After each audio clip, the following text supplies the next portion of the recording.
Hi, what's poppin', y'all? You already know who it is, Down the 7. I'm taking some advantage of the time that my brother is at hockey right now just to do the questions video that I've been kind of talking about on my social media for a long time now. This is it. I wish that Carlos was here for it, but it is what it is. So the idea of this video is I put on my social media different questions that I wanted you guys to ask me. I put it on YouTube, I put it on Instagram and Snapchat.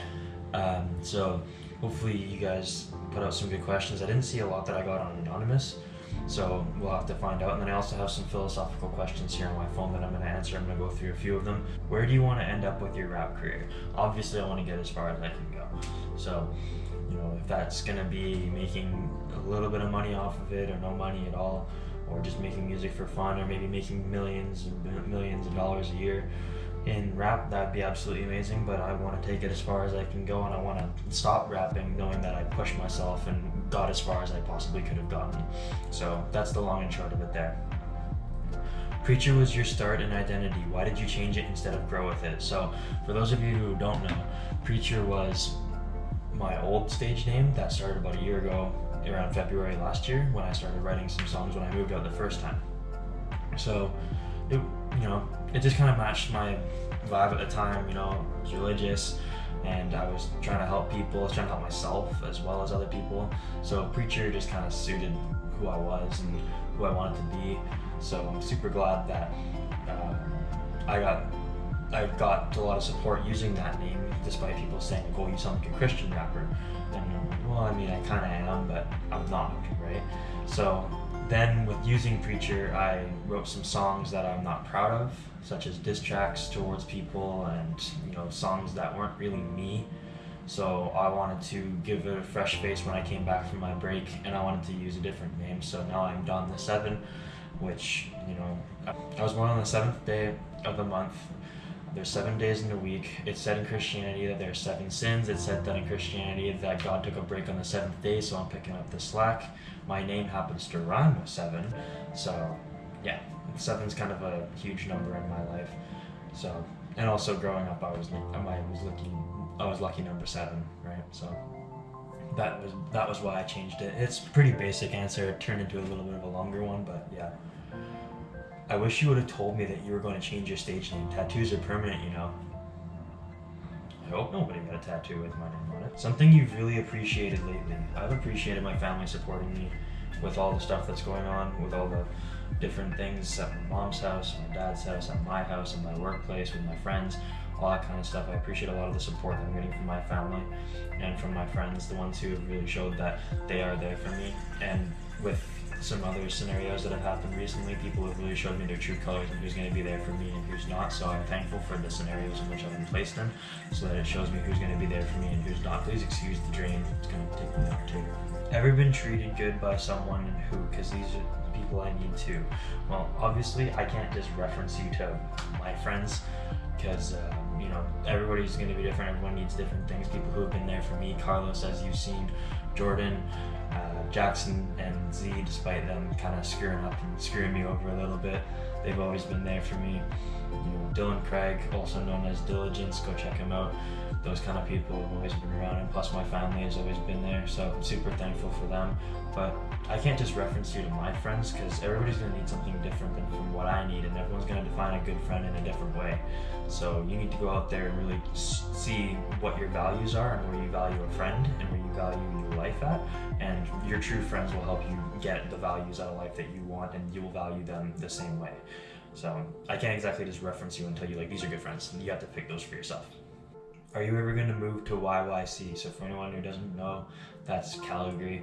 I was debating on moving to Alberta a while ago to go and work on the pipeline, but I don't know. I kind of want to stay with my family right now, given that my mom's sick, so I probably won't be moving. I know exactly who asked this question too, even though it was anonymous. I know who asked this question, and I don't know yet, so I'll try and get back to you on that one. Which rapper has made the most impact on society, in your opinion? Ooh. It's a really hard question to answer, because it depends on the time period in which you're living. If I had to talk about right now, I would say Eminem, because Eminem kind of paved the way for how rap is today, like lyrical rap is. And he came from nothing, like a lot of rappers have now, and made it to like the biggest, right? if you want to talk to me about who's made the biggest impact in the 90s, I'm going to say Tupac, obviously, because like I'm a huge fan of Tupac. And Tupac just kind of brought the poetry and the poetic justice version of rap while still making himself seem tough, like in the ghetto type of thing, which was what he was. So I would say Tupac did the best in the 90s. In the 80s, it's kind of hard because like there was a lot of great rappers to come out of the 80s. Like there was NWA, LL Cool J, and even Busta Rhymes started back then with whoever it was when he was with the Scenario. They made the Scenario. But I'd say in the 80s it's going to be NWA because they kind of brought to reality what gang violence and police brutality was to African American people, and they kind of brought it into the spotlight and showed like, hey, this is what we're going through. So it's impactful in different ways. It's kind of an opinionative question. In the 70s, it's going to be Grandmaster Flash and the Furious Five because they were the first super group, right? You know, it's all different things, but in society, I'm gonna have to say Tupac because Tupac spoke a lot of things that other people weren't willing to say.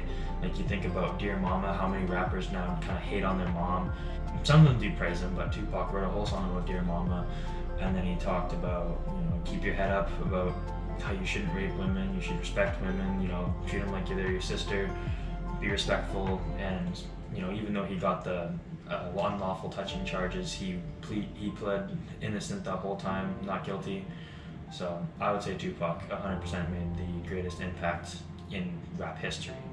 But on my life, I'm gonna have to say Dax, because Dax has done a lot of stuff for his fan base, and I was on his live a week or two ago, and I just kind of threw in there like, hey Dax, can you pray for my mom? She's really sick. And he prayed for her on his live stream, and then he texted me back after I texted him saying thank you so much and told me you're welcome, you know, God bless you type of thing, and then put it on his story and said like, you know, all kinds of things are happening.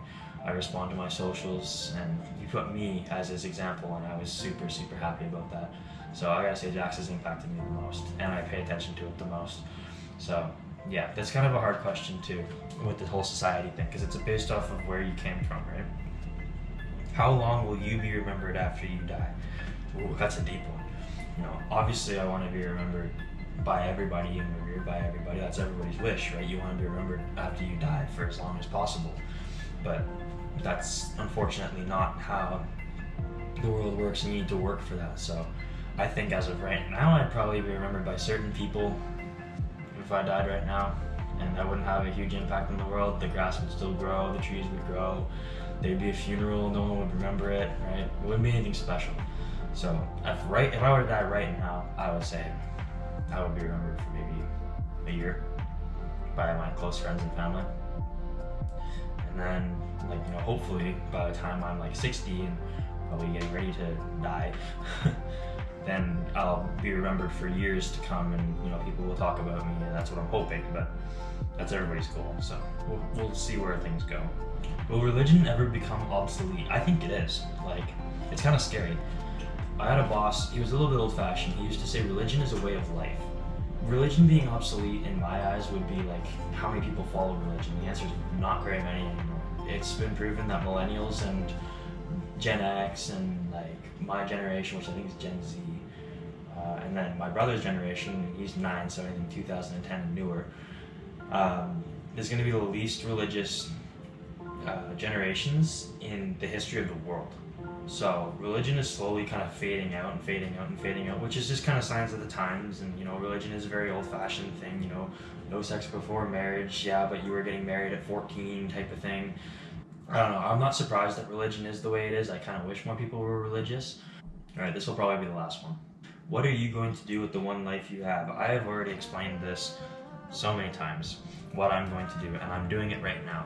I'm going to put out as much content as I possibly can that you guys want to see and that I want to put out. I'm going to rap until I drop, probably. I'm going to keep on being a social media person, being a public figure. I want to be an activist. I want to speak people's minds. I want to speak for you. I know it's kind of Dax's thing right now, so I'll say it for you. But when I'm, you know, I'm gonna say when because I want to think confident. When I actually get a bit of a following, when I have those people who are supporting me, I want to make something where I can say something for you and bring it out. I actually one time I had a girl text me and tell me a situation that she was in, and she wanted me to write a song about it, and I did. And it's actually one of my more popular songs. Go check it out. It's called "She Asked for Help." Older one, but I did it. And I want to do something like that where I can make a video telling someone's story, and I won't expose your name if you don't want me to. I'll just bring awareness to this situation and my thoughts on it, your thoughts on it, whatever you want me to say type of thing. I want to be that person that everybody knows and that I can do everything. I don't want to be restricted to just one thing. I want to do everything. So that's what I'm going to do with my one life, and I'm going to live it to the fullest. So thank you guys so much for watching this video. I know it's gone on for a little while. I'm probably going to edit quite a bit of this out because I'm sure there was some gaps in there that are pretty boring while I was trying to figure out what questions to ask. But yeah, thank you guys so much for watching this video. I hope you enjoyed it. Ask more questions in the comments below for me to answer on the next go around. If they are not on anonymous, I will make sure to put your tag in it and say it on the video. So thank you guys so much for watching this video, and I'll catch you all in the next one. Break, and if times get hard, just keep your head up. If you just want to leave, there's a reason you should stay. The hard time's not far. Just keep on living large, 'cause if you leave now, you may not be around for the best part.